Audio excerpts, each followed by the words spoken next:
നിങ്ങളുടെ ബ്ലഡിൽ യൂറിക് ആസിഡിൻ്റെ ലെവൽ കൂടുതലാണോ?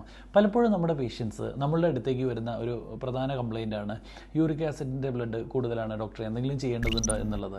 അപ്പോൾ നമ്മുടെ ശരീരത്തിൽ യൂറിക് ആസിഡിൻ്റെ അളവ് കൂടുന്നതിന് രണ്ട് രീതിയിൽ നമുക്ക് തരംതിരിക്കാം. അതുകൊണ്ട് എന്തെങ്കിലും കോംപ്ലിക്കേഷൻസ് നിങ്ങൾക്കുണ്ട് എന്നുണ്ടെങ്കിൽ, അതായത് യൂറിക് ആസിഡിൻ്റെ ലെവൽ കൂടുതലാണ്, അപ്പം സന്ധികളിലുള്ള വേദനയായിട്ട് അല്ലെങ്കിൽ ചെറിയ ജോയിൻറ്റുകളിലൊക്കെ സ്വെല്ലിങ്സ് ആയിട്ടൊക്കെ അല്ലെങ്കിൽ മുഴകളായിട്ടൊക്കെ പ്രസൻറ്റ് ചെയ്യാം.